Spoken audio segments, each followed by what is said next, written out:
somebody asked me this morning, so I thought that's good to share this rule with everybody as well. Um, that is that it's possible, for example, for a person to become in a state where ghusl becomes wajib,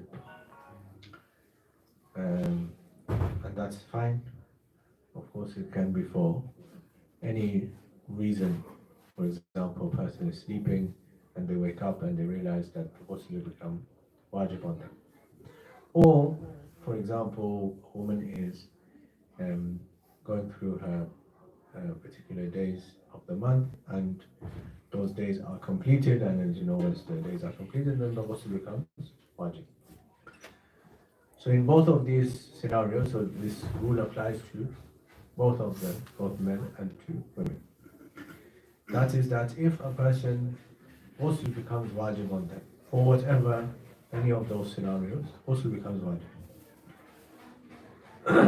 And a person doesn't perform the ghusl until the time for the start of fasting.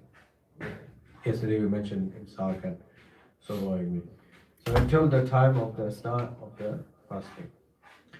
If somebody intentionally doesn't perform the ghusl by that time, so at some point during the night day, ghusl became wajib on them, and the time for fajr is come, and intentionally they didn't perform the ghusl before fajr. If that in that scenario, they have to complete that fast. In other words, they can't do anything to break that fast, and they also have to do qada after Ramadan as well. So you have to complete that fast. In other words, you have to treat that day as though one was fasting, and also do an extra day after the month of Ramadan. That's one. If a person, for example, was so this person ghusl was wajib on them, and the time became short. So let's say, for example, the ghusl became wajib on them 10 minutes before the time of fajr, for example, or 15 minutes before. The time is very, very short. In that scenario, they have to do tayammum and keep the fast, and the fast will be valid. If there's no time to do ghusl, obviously somebody will go in the shower, and to do ghusl will take some time, and if there is a risk that if they go there and do it, the time for fajr will come. So in that scenario, they have to do tayammum, and the fast will be valid, and that will be in place of the ghusl, tayammum in place of the ghusl, and they perform their fast as well. Now, if a person, for example, ghusl became wajib on them, but they forgot. So ghusl was wajib on them, but they forgot to do the ghusl the next day. The fast started, and they remembered during that day, for example, or after that day, that ghusl was wajib, I have to do ghusl. So they have to do qada of that day. If they remembered afterwards, let's say after a few days, then they would have to do qada of all the days that they would have, not done ghusl. And if a person has become, so this is very important ruling as well, with regard to sleeping after so a person became, ghusl is wajib on them, and they go to sleep. Now what's the rule? So here, of course, we know that the preferred and the best thing for a person to do is that when the ghusl becomes wajib, a person should do ghusl as soon as possible. But it's not always possible.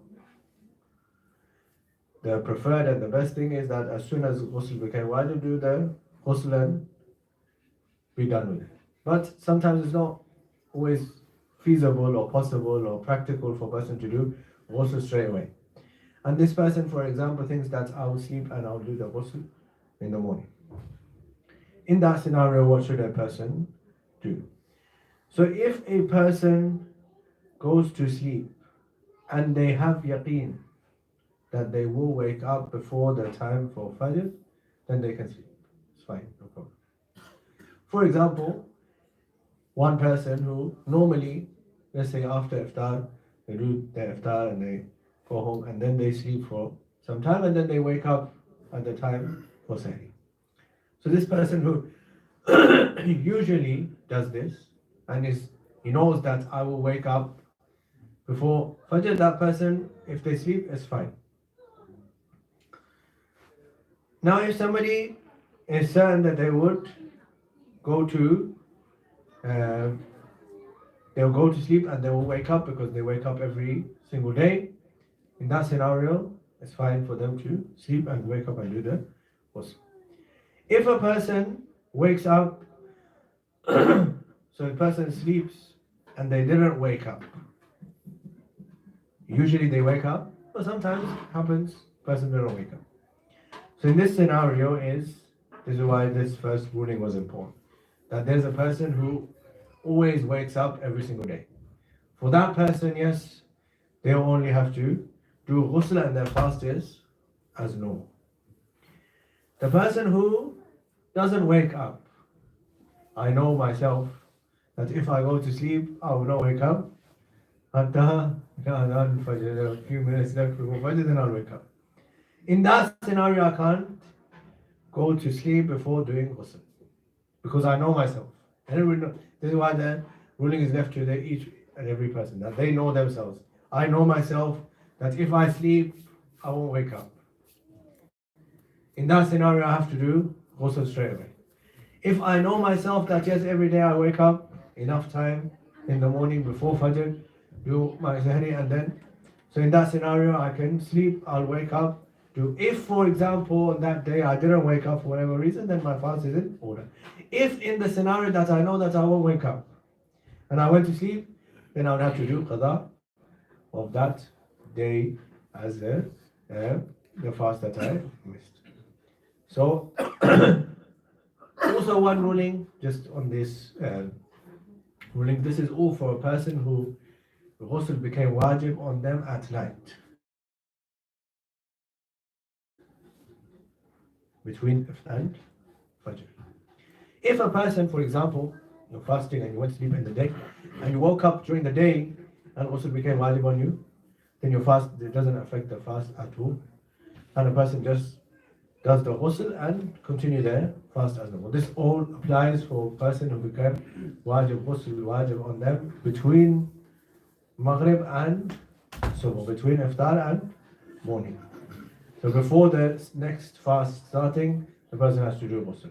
If, for example, a person is sleeping after sahri, they went to sleep and ghusl became wajib on them, they have to wake up and do ghusl and continue their day and their fasting as normal. Bar Muhammad wa alayhi Muhammad sallallahu There's a few more rulings that if anybody is interested in more, then inshallah we can do the questions afterwards.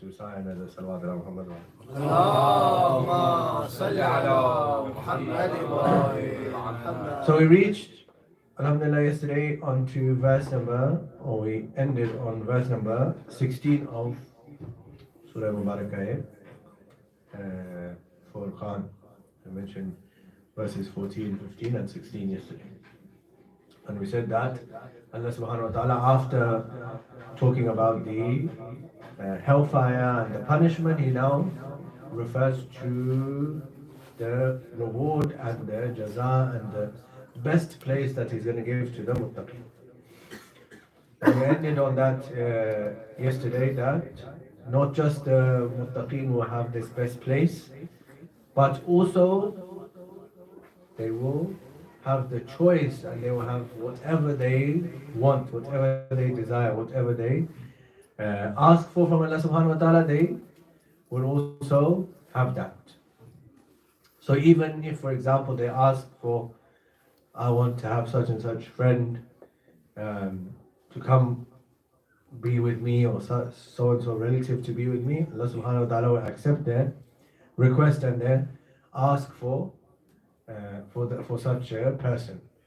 So in other words, this is a reminder for all of us, the messaging which from this ayah karima is that I should ideally I should be aspiring to be in that position. But at least, even if let's say that's a very high position, at least I should treat every single believer with that same respect. Because who knows, maybe that person might have that place in heaven. So I might need that person's shafa'at on the day of judgment. So at least I should treat every single believer, every single mu'min in that way. That yes, on the day of judgment I might need his help or her help to get me into this higher places or higher stages.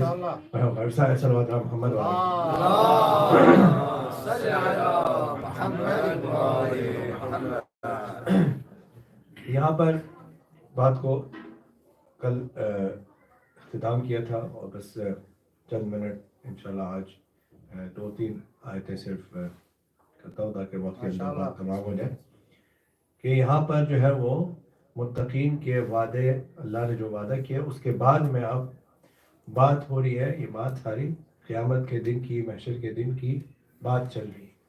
اب یہاں پر ایک بہت دلچسپ جو ہے وہ dialogue کو اللہ سبحانہ و تعالیٰ نقل کیا ہے محشر کے متعلق کہ جو اللہ پوچھے گا اور وہ لوگ جواب دیں گے، اس کو اللہ سبحانہ و تعالیٰ نے نقل کیا یہاں پہ کہ یہ ایسا ہوگا. کیا ہوگا؟ وَيَوْمَ يَحْشُرُهُمْ مَا يَعْبُدُونَ مِن دُونِ اللَّهِ فَيَقُولُ أَأَنْتُمْ أَضْلَلْتُمْ عِبَادِي هَؤُلَاءِ أَمْ هُمْ ضَلُّوا السَّبِيلَ. تو اے میرے حبیب اس دن کو یاد کیجئے کہ ایسا دن ہوگا کہ جب اللہ سبحانہ و تعالیٰ ان سب کو حشر اس کو اس لیے کہتے ہیں کہ سارے لوگ وہاں پر جمع کیے جائیں گے. یا شروع ہو مطلب یعنی سارے کے سارے وہاں جمع کیے جائیں گے. تو ایسا دن ہوگا کہ جہاں سارے کے سارے جمع کیے جائیں گے. اور وما یعبدون من دون اللہ، ان سب لوگوں کو لایا جائے گا جو اللہ کے علاوہ کسی اور کی پرستش عبادت کرتے تھے.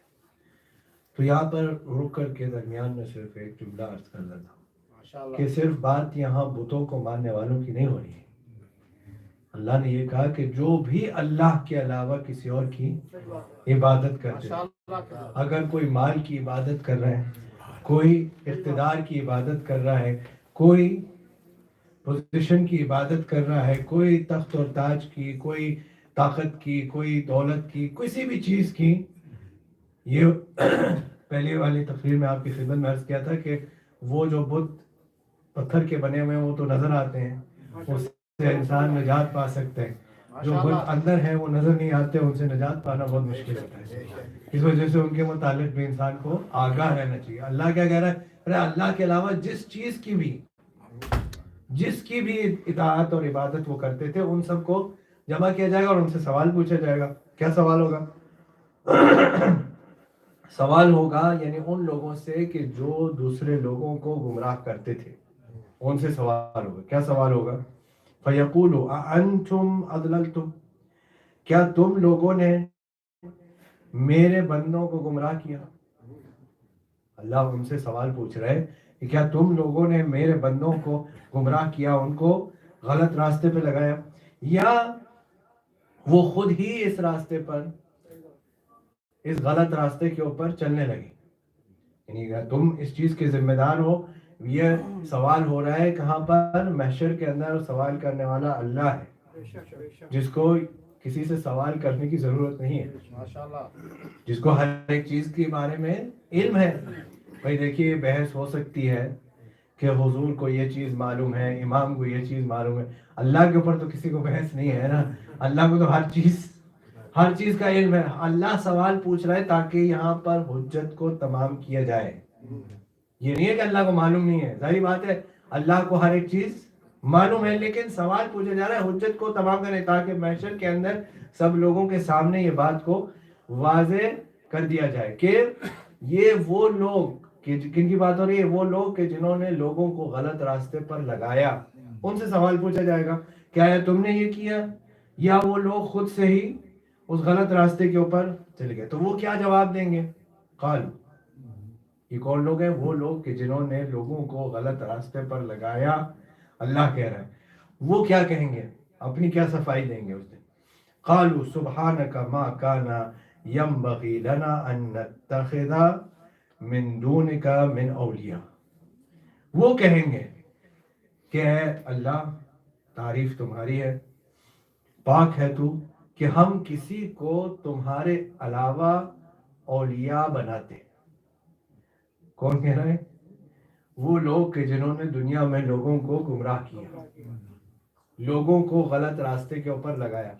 وہ محشر میں کہیں گے کہ ہم پاک ہے تیری ذات کہ جو ہم کسی کو تمہارے علاوہ اولیاء بناتے، کسی کو ولی بناتے، کسی کو مولا بناتے اللہ کے علاوہ. لیکن انہوں نے یعنی پھر وہ کیا صفائی دیں گے کہ بھئی اگر آپ نے لوگوں کو گمراہ نہیں کیا تو لوگ کیوں گمراہ ہوئے، کیوں انہوں نے اللہ کے راستے کو چھوڑ دیا اور کیوں وہ دوسرے راستے کی طرف چلے گئے. تو وہ صفائی دیں گے وَلَكِنْ مَتَّعْتُهُمْ وَآبَاءُهُمْ حَتَّى نَسُوا الذِّكْرَ وَكَانُوا قَوْمًا بُورًا. وہ یہ کہیں گے کہ اللہ تم نے ان کے لیے آسانی، آرام، آسائش، ہر طرح کی جو دنیا میں یعنی کہ پلیجرز ہیں، دنیا میں جو کچھ بھی انسان جس چیز کو خواہش کرتا ہے، راضی ہوتا ہے، وہ سب چیزیں تم نے ان کو دے دی، اور ان کے آبا، ان کے باپ دادا کو بھی یہ ساری چیزیں دے دیں. یعنی عزت دنیا میں سے جو کچھ بھی تھا انجوائے کرنے کے لیے وہ اللہ تو نے ان کو دے دیا. تو کیا ہوا؟ حتی نسوا ذکر، حتیٰ کہ وہ اللہ کے ذکر کو بھول گئے. وہ اتنے آرام اور آسائش اور عزت دنیا میں مبتلا ہو گئے کہ وہ اللہ کے ذکر کو بھول گئے، اللہ ہی کو بھول گئے. یعنی انسان اتنا زیادہ اپنے کمفرٹ زون میں چلا گیا، اگر ہمارے اصطلاح کی زبان سے بات کریں کہ اپنے کمفرٹ زون میں چلا گیا، کیا وہ اللہ کے ذکر کو ہی بھول گیا، اللہ ہی کو بھول گیا کہ جس نے یہ سارا کچھ اہتمام کیا تھا اسی کو بھول گیا. اور وَكَانَ قَوْمًا بُورًا، اور وہ تو وہ لوگ ہیں کہ جو ہلاک ہو گئے. اب یہاں پر یہ جو ہے وہ ائمہ علیہ السلام سے علی بن ابراہیم القمی رضوان اللہ تعالی اپنی تفسیر میں بیان فرماتے کہ اللہ نے یہ روز محشر رکھا ہی اس لیے ہے تاکہ ان لوگوں سے سوال پوچھا جائے.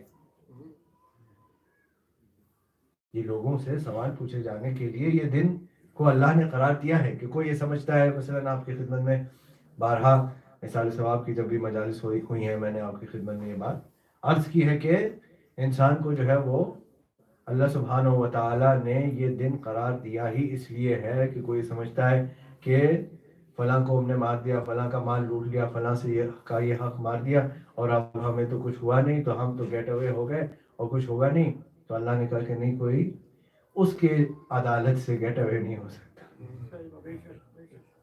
دنیا میں لوگوں سے بچ سکتا ہے آدمی، سمجھتا ہے میں نے اس کو بیوقوف بنا دیا، اس کو بیوقوف بنا دیا، اس کا فلاں مال لوٹ لیا، اس کا یہ کر لیا، اس کو یہ کر لیا، اس کا یہ حق مار لیا. لیکن یہ صرف دنیا میں انسان کر سکتا ہے، آخرت میں اس کی عدالت سے کوئی بچ نہیں سکتا. تو اللہ نے قرار دیا ہے حشر کا دن اسی سبب.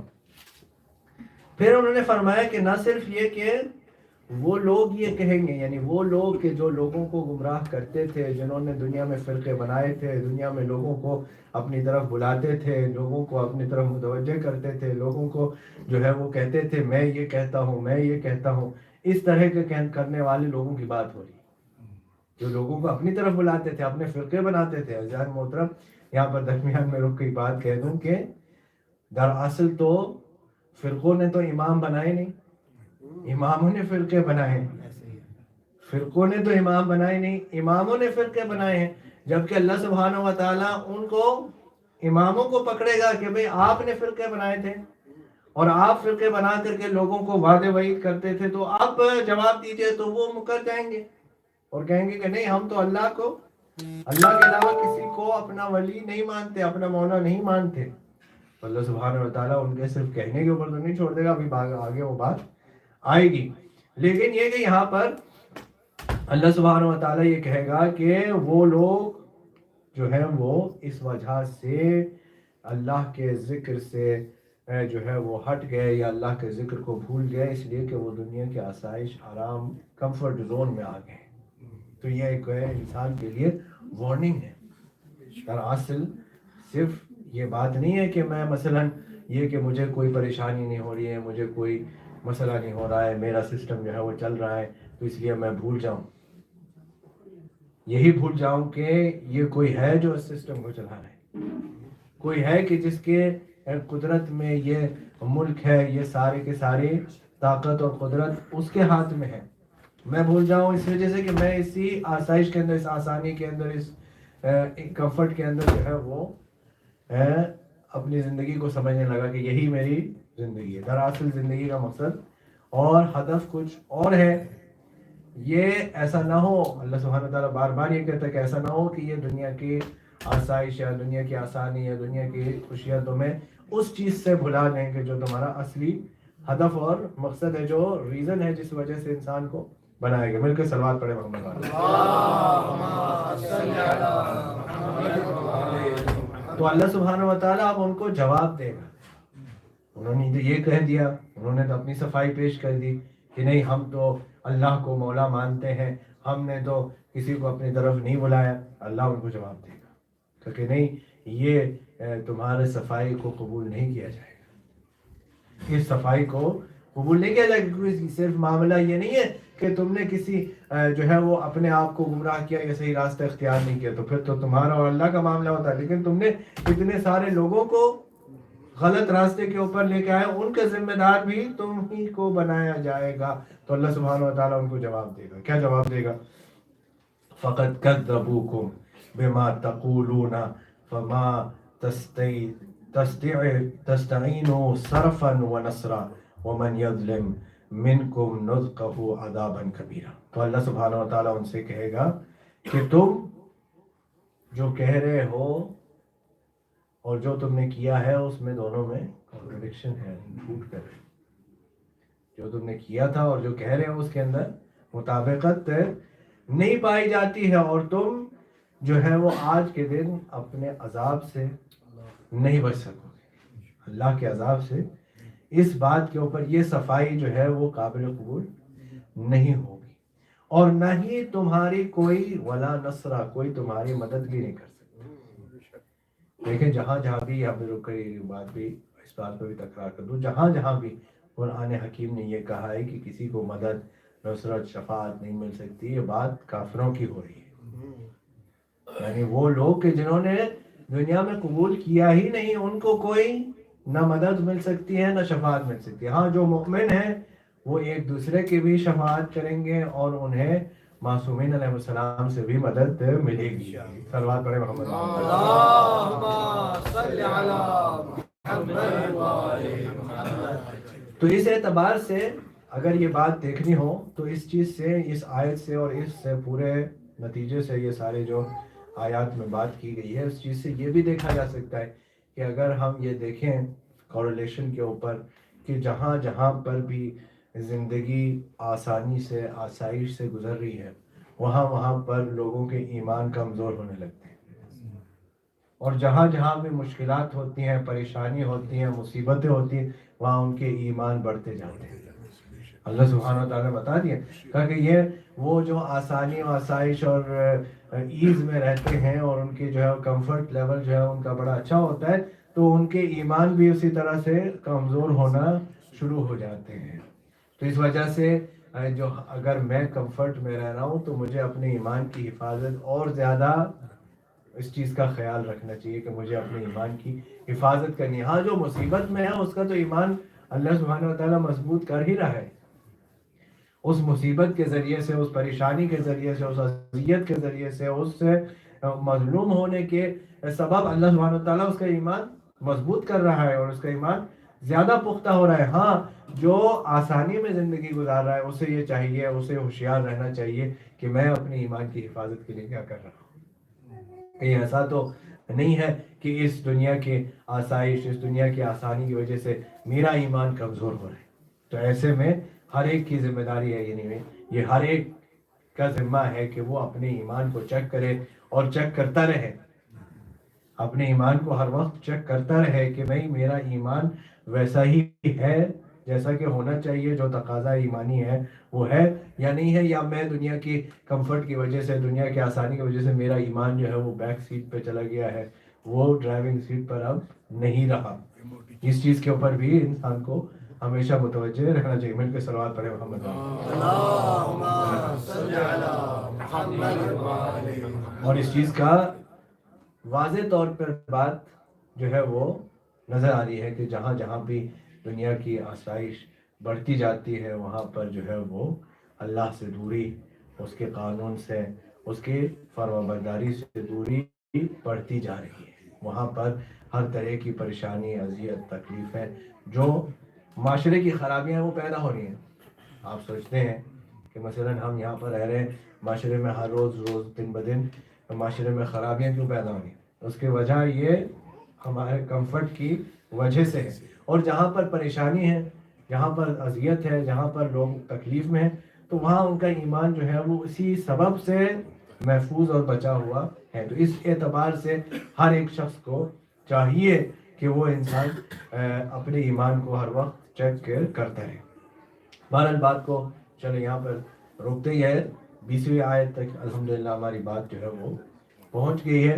20ویں آیت میں اللہ سبحانہ وتعالیٰ دوبارہ جو ہے وہ پیغمبر کا تذکرہ کرتا ہے۔ وَمَا أَرْسَلْنَا قَبْلَكَ مِنَ الْمُرْسَلِينَ إِلَّا إِنَّهُمْ لِيَأْكُلُونَ الطَّعَامَ وَيَمْشُونَ فِي الْأَسْوَاقِ وَجَعَلْنَا بَعْضَكُمْ لِبَعْضٍ فِتْنَةً أَتَبْصِرُونَ وَكَانَ رَبُّكَ بَصِيرًا۔ کہا کہ اس سے پہلے بھی جب ہم نے یہ اعتراض جو تم نے کیا ہے کہ یہ ربی ہے، یہ پیغمبر ہے کہ جو کھانا بھی کھاتا ہے اور بازاروں میں چلتا ہے، تو اس سے پہلے بھی جو ہم نے پیغمبر بھیجے تھے وہ بھی اسی طرح کھانا کھاتے تھے اور اسی طرح بازاروں میں چلتے تھے۔ ایسا نہیں ہے کہ ہم نے پہلے جو پیغمبر بھیجے تھے وہ کچھ الگ تھے اور یہ پیغمبر الگ، نہیں، وہ جو پہلے پیغمبر آئے تھے وہ بھی اسی طرح سے کھانا بھی کھاتے تھے، بازاروں میں بھی چلتے تھے، اسی طرح سے یہ پیغمبر بھی ہے۔ اور ہم نے تم کو ایک دوسرے کے لیے مبتلا امتحان کیا ہے، ایک دوسرے کے ذریعے سے مبتلا امتحان کیا ہے۔ تو اب سوال یہ ہے کہ تم میں سے کون ہے جو صبر کرے گا؟ مبتلا امتحان تو ہونا ہے، ایک دوسرے کے لیے ہم نے ایک دوسرے کو مبتلا امتحان کیا، کون ہے جو صبر کرے گا؟ اور یہ جان لو کہ تمہارا رب ہمیشہ دیکھنے والا ہے۔ دیکھیے مبتلا امتحان ہونا جو ہے وہ انسان کے لیے ایک فخر کی اور ایک بلند ہونے کی جو ہے وہ نشانی ہے۔ مبتلا امتحان ہونا بلند ہونے کی نشانی، اس لیے کہ اللہ سبحانہ وتعالیٰ نے یہ بتایا کہ ہم نے مبتلا امتحان اپنے خاص لوگوں کو کیا ہے۔ ماشاءاللہ ایک مرتبہ ایک شخص نے حضور کی دعوت کی، اور جب وہ کچھ حضور کے لیے اٹھا کر کے پیش کرنے لگا تو وہ چیز گرنے لگی، تو اس نے دوسرے ہاتھ سے اسے روک لیا اور وہ گرنے نہیں دیا، اور حضور سے کہنے لگا کہ میرے اوپر اتنے دن ہو گئے ہیں کہ کوئی مصیبت نہیں آئی۔ تو حضور اس کے دسترخوان سے اٹھ کر کے چلے گئے، حضور اس کے دسترخوان سے اٹھ کر چلے گئے، تو وہ بھاگتا ہوا پیچھے آیا حضور کے، کہ یا رسول اللہ آپ دسترخوان چھوڑ کر کے آ گئے؟ کہا مجھے ایک لمحے کے لیے بھی اس جگہ پر نہیں بیٹھنا ہے کہ جس بندے کو اللہ نے اس قابل مبتلا امتحان نہ کیا۔ اتنے دن ہو گئے اور تمہارے اوپر کوئی مصیبت نہیں آئی، یعنی کہ اللہ نے تمہیں اس قابل ہی نہیں سمجھا کہ تمہیں مبتلا امتحان کیا۔ میں ایک لمحے کے لیے بھی وہاں نہیں بیٹھنا چاہتا، اس لیے کہ مجھے خطرہ تھا کہ وہاں پر اللہ کا عذاب آ جائے۔ تو مبتلا امتحان ہونا تو اللہ کے خاص ہونے کی علامت ہے، اور اللہ سبحانہ وتعالیٰ فرماتا ہے کہ ہم تو مبتلا امتحان تمہیں کریں گے، ایک دوسرے کے ذریعے سے ایک مبتلا امتحان کریں گے۔ دوسرے مقام پر فرماتا ہے کہ کبھی ہم تمہیں اولاد کے ذریعے سے، کبھی بھوک کے ذریعے سے، کبھی جان کے ذریعے سے مبتلا امتحان کریں۔ وَلِنَبْلُوَنَّكُم مِّنَ الْخَوْفِ وَالْجُوعِ وَنَقْصٍ مِّنَ الْأَمْوَالِ وَالْأَنفُسِ وَالثَّمَرَاتِ، ہم کبھی بھوک کے ذریعے سے، کبھی مال کے ذریعے سے، کبھی اولاد کے ذریعے سے، کبھی جان کے ذریعے سے تمہیں مبتلا امتحان کریں گے اور وہاں بھی یہی کہتا ہے وہ بشر الصابرین، اور وہ بشارت دے دیجئے، خوشخبری دے دیجئے اے میرے حبیب صبر کرنے والوں کے لیے۔ کون ہیں وہ لوگ؟ الذین اذا اصابتکم مصیبہ قالوا انا للہ و انا الیہ راجعون، جب ان کے اوپر مصیبت آتی ہے تو وہ پریشان نہیں ہوتے، وہ شکوہ نہیں کرتے، وہ شکایت نہیں کرتے، وہ بس یہ کہتے ہیں کہ ہم اللہ ہی کی طرف سے ہیں، اسی کی طرف پلٹ کر کے جانا ہے۔ عزیزان محترم، یہ آیہ کریمہ میں جو اللہ سبحانہ و تعالیٰ نے جتنی چیزوں کا تذکرہ کیا ہے، ہو سکتا ہے کہ کسی مومن کے اوپر کبھی بھوک، خدا نہ خواستہ کبھی بھوک کا امتحان ہو گیا، ہو سکتا ہے کسی مومن کے اوپر کبھی اولاد کا امتحان ہو گیا، ہو سکتا ہے کسی مومن کے اوپر کبھی مال کا امتحان ہو گیا ہو، کبھی زیادہ مال کا امتحان ہو، کبھی کم مال کا امتحان ہو سکتا ہے کسی مومن کے ساتھ اس کے جان کا امتحان ہو جائے۔ لیکن عزیزان محترم، سلام ہو ان لوگوں کے اوپر کہ جن کے اوپر یہ سارے امتحان ایک ساتھ ہوئے۔ یہ سب لوگوں پہ الگ الگ ہوتے ہیں، اور سلام ہے ان لوگوں کے اوپر کہ جن کے اوپر یہ سارے کے سارے امتحان ایک ساتھ ہوئے، کہ جن کے اوپر بھوک کا بھی امتحان تھا، جن کے اوپر مال کا بھی جو ہے وہ امتحان تھا، جن کے اوپر اولاد کا بھی امتحان تھا، جن کے اوپر جان کا بھی امتحان تھا، اور پھر بھی وہ کبھی بھی شکوہ اور شکایت کرتے ہوئے نہیں نظر آئے۔ عزیزان محترم، کسی کے اوپر معمولی سی بیماری لاحق ہو جاتی ہے تو اس کے زبان پر شکوہ آ جاتا ہے، اس کے زبان پر شکایت آ جاتی ہے۔ کسی کے اوپر کوئی چھوٹی سی مصیبت آ جاتی ہے، وہ شکوہ کرنے لگتا ہے، میں ہی رہ گیا تھا، میرے ساتھ ایسا کیوں ہوا۔ لیکن ایسا کوئی جملہ کربلا والوں کی طرف سے نہیں ملتا، ایسا کوئی جملہ کربلا والوں کی طرف سے نہیں ملتا، بڑوں کی تو بات چھوڑ دیجئے، کسی بچے کی طرف سے بھی نہیں ملتا۔ کسی بچے کی زبان پر بھی ایسا جملہ نہیں ملتا کہ ہم خاندان رسالت ہیں، ہم رسول کی آل ہیں، ہم اہل بیت رسول ہیں، ہمارے ساتھ ایسا کیوں ہوا، ہمارے اوپر بھوک کا امتحان کیوں ہوا، ہمارے ساتھ پیاس کی شدت کیوں ہے، ہمیں اس دشت بلا میں کیوں لایا گیا ہے۔ یہ کہیں بھی کسی بچے کی زبان پر بھی نہیں ملتا۔ عزیزان محترم، یہ بچے، یہ کربلا کے بچے، یہ کیسے بچے ہیں، یہ کربلا کے بچے، یہ کیسے بچے؟ بس عزیزو، دو جملے سماعت فرما لیجیے، میں نے بات تمام کر دی کہ یہ کیسے بچے؟ وہ بچے کہ جو زبان سے کچھ کہہ سکتے تھے، بول سکتے تھے، ان کی تو بات بھی رہنے دیجیے، ان کے گھر والوں کو، ان کے لواحقین کو پھر بھی صبر آ جاتا، اس لیے کہ جو کوئی بھی چل کر کے میدان میں گیا وہ تو یقین کر سکتا ہے کہ یہ چل کر میدان میں گیا ہے، ظاہر ہے شہید ہونے کے لیے گیا ہے، ظاہر ہے مرنے کے لیے گیا ہے، لیکن کربلا میں ایک ایسا شہید بھی ہے کہ جو چل کر تو میدان میں گیا نہیں ہے، جو چل کر میدان میں نہیں گیا ہے، بلکہ حسین علیہ السلام نے صدائے حلمن بلند کی تو ادھر سے خیموں میں سے رونے کی آواز بلند ہوئی، حسین خیموں میں وارد ہوئے، کہا میں ابھی زندہ ہوں، رونے کا کیا سبب ہے؟ کہا زینب کبریٰ فرمانے لگی میرے بھائی حسین، جیسے ہی آپ نے حلمن کی صدا بلند کی تو شش ماہر نے اپنے آپ کو جھولے سے گرا دیا۔ شاید یہ آواز دے رہا تھا کہ باقی سب تو زبان سے کہہ سکتے ہیں، باقی سب تو زبان سے کلام کریں گے، لیکن میں تو ابھی کچھ کہہ نہیں سکتا، جھولے سے گر کر کے یہ بتایا ہے، جھولے سے گر کر یہ بتایا ہے کہ ابھی ایک شہید زندہ ہے، ابھی ایک حسین کا نصرت کرنے والا موجود ہے۔ حسین علیہ السلام نے کہا میں شش ماہی کے لیے پانی لے آتا ہوں، بچے کو تیار، ماں نے بچے کو تیار کیا، حسین ابا کا سایہ کرتے ہوئے چلتے ہوئے مقتل کے اندر وارد ہوئے، دشمن کہنے لگے شاید حسین قرآن لے کے آئے ہیں، غلط تو نہیں کہہ رہے تھے، قرآن ناطق کے ایک پارے کو ہی تو حسین اتمام حجت کے لیے میدان کربلا میں لائے ہیں۔ اور جب ابا کے دامن کو ہٹایا تو ہمارے ساتھ کے لشکر میں بھی بچے والے تھے، منہ پھیر پھیر کے رونے لگے، منہ پھیر پھیر کے رونے لگے۔ عمر صاحب کو خطرہ محسوس ہوا، کہا اے نہ ہرملا، ہرملا کہاں ہے؟ کہا ہرملا کہاں ہے؟ کہا اقتا کلام الحسین، دیکھیں بچے کے لیے کچھ نہیں کہا، اقتا کلام الحسین، کہا ہرملا حسین کے کلام کو قطع کر دو۔ ادھر ہرملا نے 3 بھال کا تیر کمان میں رکھا اور پہلا تیر چلا، نشانے پہ نہیں لگا، پھر دوسرا تیر رکھا، پھر دوسرا تیر نشانے پہ نہیں رکھا۔ عمر سعد ہرملا کے پاس آ گیا، کہا ہرملا اگر مجھ سے کوفے میں کوئی سوال پوچھ لیتا کہ کوفے کے بہترین تیر انداز کا کیا نام ہے، تو بلا جھجک تمہارا نام لے لیتا. یہ آج کیا ہو گیا ہے، 2 بار تیر نشانے پہ نہیں لگ رہا.